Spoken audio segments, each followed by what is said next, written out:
Bushi no Ichibun.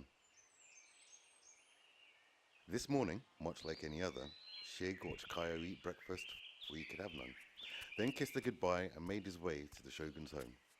In the shogun's room, Shig took his usual place at the shogun's side and watched as plate after plate of sumptuous food was laid upon the table. Shig began to taste each dish in turn, chew, swallow, wait, nod, watched by the shogun's wife. Chew, swallow, wait, nod. Shig took a small bite from the prawn dish and immediately knew something was wrong. With only thoughts of Kaio in his mind, Shig stumbled from the room, leaving the shogun calmly eating the dishes Shig had previously pronounced safe. Kaio had returned home and was putting away her painting materials when the door burst open and Shig fell at her feet. Unaware of what had happened, she called his name, shocked at the tears streaming down his cheeks. The last thing Shig saw was the darkening image of Kaio's face. Shig had found the previous weeks difficult. Until the shogun had given him his job back, he and his wife had had to live on the little money she made selling paintings.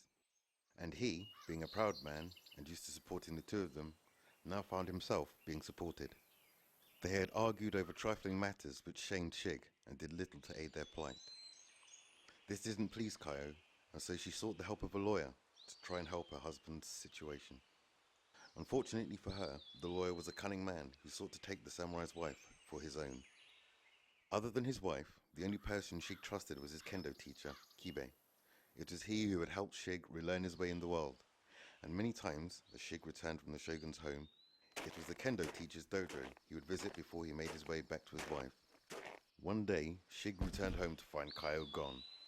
He called and called her name but received no reply. In desperation, he rushed to Kibe for help, and together they searched the samurai's home. In amongst Kaio's scattered paintings, the kendo teacher found a letter from the lawyer declaring his love for the samurai's wife. Shig swore vengeance upon the lawyer. He was stopped at the door by the kendo teacher, who asked Shig, "Why do you want to do it without sight?" Shig answered, "It is secret, but I will only say that the vengeance is for my Bushi's Ichibun." With Kibe and Kaio standing in front of the gates, Shig and the lawyer stood silently facing each other. Both skilled swordsmen, they fought the duel in their minds once, twice, a dozen times over. Finally, the lawyer rushed forward, sword drawn, intent on killing Shig. But with almost impossible speed, Shig had turned the lawyer's sword with his own, and both men stood frozen for the longest breath. At last, the lawyer dropped to one knee, and a thin trickle of blood seeped from his leg. He looked to Shig, expecting a last fatal blow, but none came. The long moment was finally broken when Kaio hesitantly stepped forward. Shig felt her hand on his and dropped his sword. The lawyer looked on and knew in his heart that he could never come between them.